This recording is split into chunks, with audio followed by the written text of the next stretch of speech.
आणि एकदम घरातला व्यक्ती असल्यासारखं एक हे झाला आणि मन मोकळ्यापणाने सरांनी माझ्या संग संवाद साधला.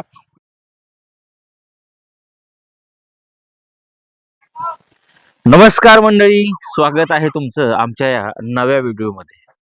मंडळी, दुपारचे साधारणतः 2 वाजले असतील आणि 2 वाजता मला या दादांचा फोन आला. सय्यद सर बोलताय का? म्हणलं हो, सय्यद सरच बोलतो. सय्यद सर, आम्ही करमाळ्यात आलोय आणि आम्हाला तुम्हाला भेटण्याची खूप इच्छा आहे. म्हणलं दादा कुठून बोलताय? ते म्हटले की मी इंदापूरवरून बोलतोय आणि आम्ही खास तुम्हाला भेटायसाठी करमाळ्यात आलोय. पण त्यांना काय माहिती की मी घोटी या गावामध्ये राहतोय. करमाळ्यातून अगदी 20 ते 22 किलोमीटर अंतरावर असणारं माझं जे काय घोटी गाव आहे, त्या घोटी या गावामध्ये मी राहतोय. आणि त्यांची ही फॅमिली, ताई सोबत आहेत, हे दादा आहेत, ती करमाळ्यावरून पुन्हा एकदा घोटी या गावाकडे रवाना झाली.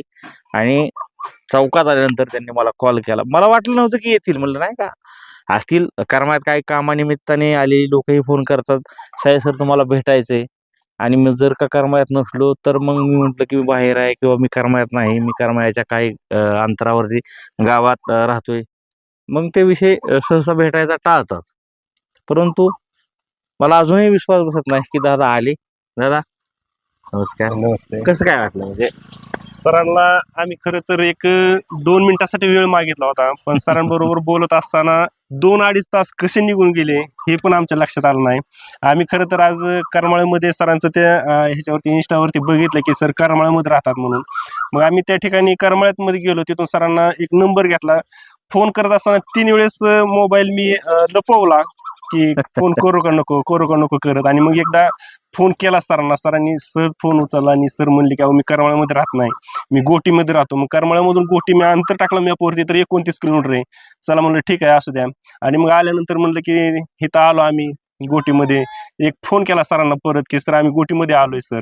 मग सरांनी परत आम्हाला सांगितलं की बरं ठीक आहे या तुम्ही आलाय. तर मग सरांनी आम्हाला त्यांचं ठिकाण सांगितलं, कुठं घर आहे ते. आम्ही तिथं आलो आणि म्हणलं की परत एक विचार केला की म्हणलं चला सर कुठे एवढा वेळ देणार नाहीत असं वाटलं मला 1-2 मिनिटासाठी. पण सरांसंग मी आज 2 वाजता आलो, आता 5 वाजता झाले. म्हणजे जवळजवळ 2-2.5-3 तास कसा वेळ निघून गेला सरांबरोबर. आणि एकदम घरातला व्यक्ती असल्यासारखं एक हे झाला आणि मन मोकळ्यापणाने सरांनी माझ्या संग संवाद साधला.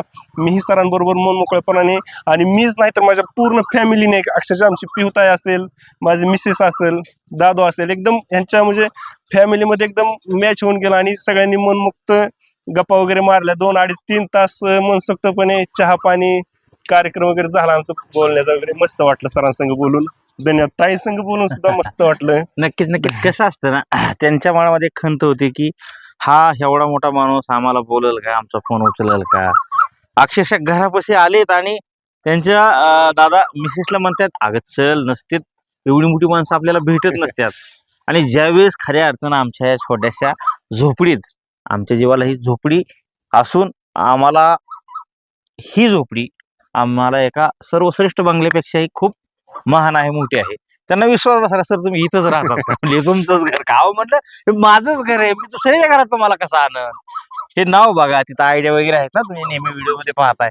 मी दुसऱ्याच्या घरात कसं घेऊन येईन? नाही हो, आम्हाला असं वाटलं की बरेचसे रील स्टार आहेत, बरेचसे सेलिब्रिटी आहेत, बरेचसे युट्यूबर आहेत, बरेचसे फेसबुक स्टार आहेत, ह्यांचे बंगले ते ठरलेलेच, गाड्या हे ते. असं काय आम्हाला असंच वाटलं की तुमच्याकडे पण 4 चाकी गाडी असेल, एक प्रशस्त बंगला असेल आणि खास तुम्ही व्हिडिओसाठी हे घर वापरत असाल. दादानं म्हणलं तसं काय नाही, हा माणूस फक्त पैशाने जरी गरीब असला, मनाने खूप श्रीमंत आहे.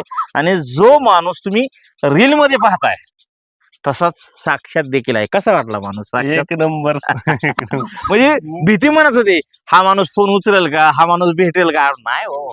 आणि खऱ्या अर्थानं मला या ठिकाणी सर्व रसिक मायबाप प्रेक्षक यांना आवर्जून सांगायचे, प्लस तुम्हाला आवर्जून सांगायचे, जे पण आम्ही आहोत, आम्ही नवरा बायको मराठमोळी जोडी, ते फक्त आणि फक्त तुमच्यामुळं आणि तुमच्या सारख्यांच्या शुभ आशीर्वादामुळं आणि तुमच्या प्रेमामुळं आज आम्ही इथपर्यंत आहोत.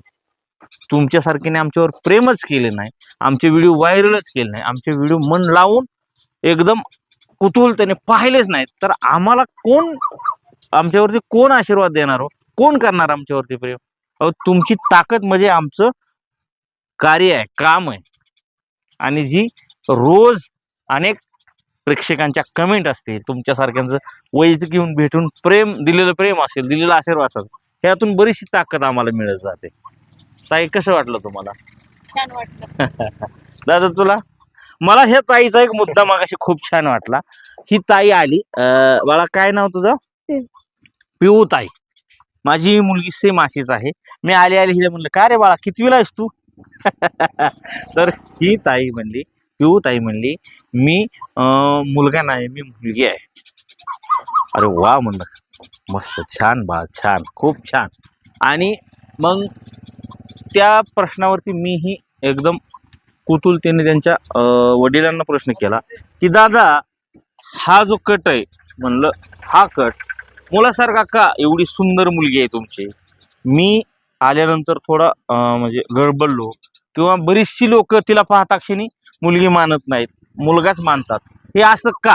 तर त्याच्यावरती त्यांचंच उत्तर आपण ऐकू. दादा हे असं का? मगाशी जे तुम्ही मला बोलले ते आमच्या प्रेक्षकांसाठी पण या ठिकाणी सांगा. आज मुलींच्या दृष्टिकोनातून विचार केला तर मुलींसाठी महत्वाचा आधी करिअर आहे आणि त्याच्यानंतर सौंदर्य आहे. त्याच्यामुळे आम्ही मुलीची केस खूप लहान ठेवलेले आहेत की अगोदर तिला सांगितलं की अगोदर करिअरकडे लक्ष दे, करिअर पूर्ण झाल्यानंतर आपण सौंदर्याकडे नंतर लक्ष देऊ.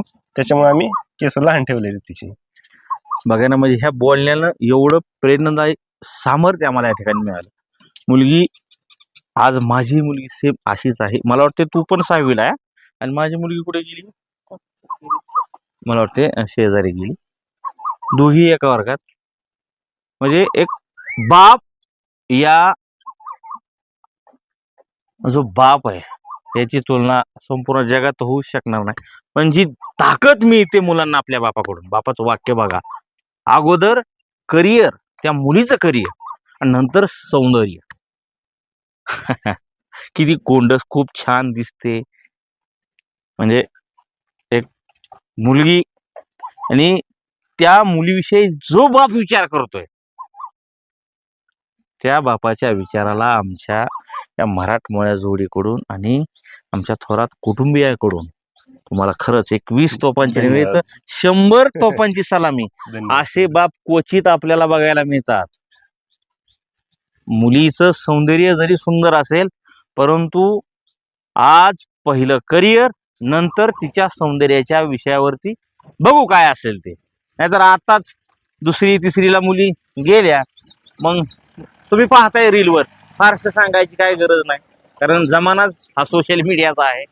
आता खरंच खूप छान वाटलं आम्हाला तुम्हाला भेटून, इतकं छान वाटलं. बाळा, आयुष्यामध्ये हे बघ, वडिलांचं एकच वाक्य आहे, तुझ्या या केसांवरती भलेही तुला हिनवत असतील, चिडवत असतील, तर डगमगायचं नाही. तुझ्या पाठीमागं खूप मोठ्या धुरंधरचा हात आहे, म्हणजे तुझ्या वडिलांचा हात आहे. वडील बोलल तीच पूर्व दिशा. घाबरायचं नाही, लढवय्या बाप आहे. एकदा त्यांनी शब्द दिला. अगोदर करिअर, खूप हुशार आहे, खूप मोठी हो, आणि वडिलांचं नाव लौकिक करून बापाचं मान जे आहे ती गर्वाने उंच ताटमानेने उभा कर. हा, गॉड ब्लेस यू, कॉंग्रॅच्युलेशन, आणि पुढील सर्व तुझ्या वाटचालीस खूप खूप शुभेच्छा. आणि बाळा, मोस्ट वेलकम बाळा, तुला ह्या जर आहे बोलत नाही गोल्या आमच्या गोल्यासारखा आहे. असं खूप छान वाटलं. असंच आमच्यावरती प्रेम करा. रसिक मायबाप, तुमचे उपकार मी ह्या जन्मात विसरू शकत नाही, कारण तुम्ही जे प्रेम देताय त्या प्रेमाचा मी नेहमी ऋणी असेल. आणि चॅनलवर जर का नवीन असेल तर चॅनलला सबस्क्राईब, फॉलो नक्की करा. या ठिकाणी थांबतो आणि पुन्हा एकदा तुम्हा दोघांचंही खूप खूप स्वागत, आभार मानतो. तुम्ही आलात, आम्हाला भेटलात दादा. धन्यवाद.